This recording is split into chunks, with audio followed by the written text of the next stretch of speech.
நாட்டில் ஹரியானா, ஜம்மு காஷ்மீர் ஆகிய 2 மாநிலங்களுக்கும் தேர்தல் அறிவிக்கப்பட்டிருக்கு.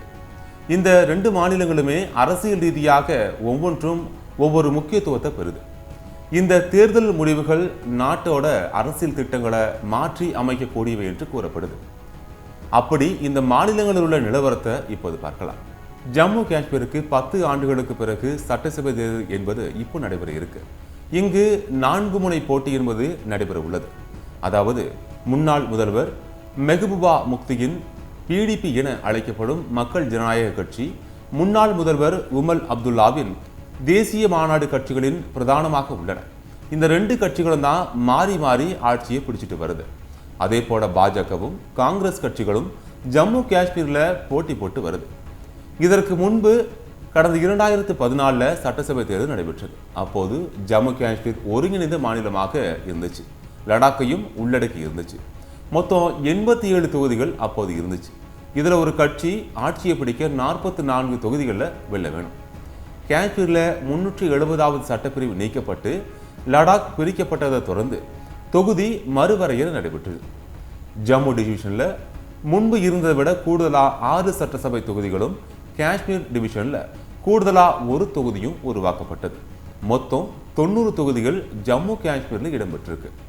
ஜம்மு காஷ்மீரில் ஒரு கட்சி தனித்து ஆட்சியை பிடிக்கணும்னா தற்போது 46 இடங்களில் வெற்றி பெறணும்.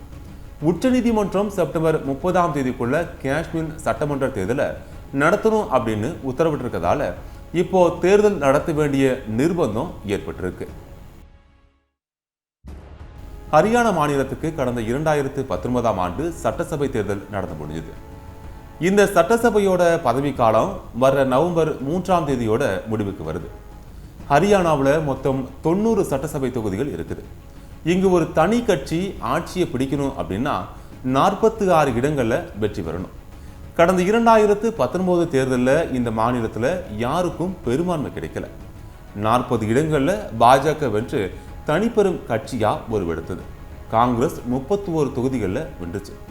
JGP கட்சி 10, INLT, HLP கட்சி தலா 1 இடங்களையும், சுயேட்சைகள் 7 இடங்களையும் வெற்றி பெற்றன. இதையடுத்து பாஜக சுயேட்சைகள் உதவிகளுடன் ஆட்சியை பிடிச்சது. பாஜகவோட மனோகர்லால் கட்கர் முதல்வராக செயல்பட்டு வந்தார். பின்னர் நயாப் சிங் சைனி முதலமைச்சராக்கப்பட்டார். இதையடுத்து 3 MLAக்கள் பாஜகவுக்கான ஆதரவை வாபஸ் பெற்றனர்.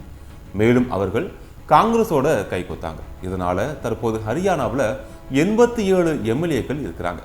அந்த வகையில் பார்த்தா ஆட்சியை பிடிக்க 44 MLAக்கள் வேணும். ஆனால் தற்போது பாஜகவுக்கு 41 MLAக்கள் தான்.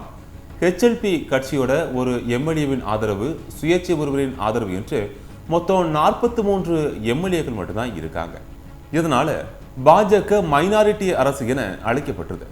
இந்நிலையில தான் நடைபெற உள்ள சட்டசபை தேர்தலில் ஹரியானா மாநிலத்தில் பாஜக மற்றும் காங்கிரஸ் இடையே கடும் போட்டி நிலவ உள்ளது.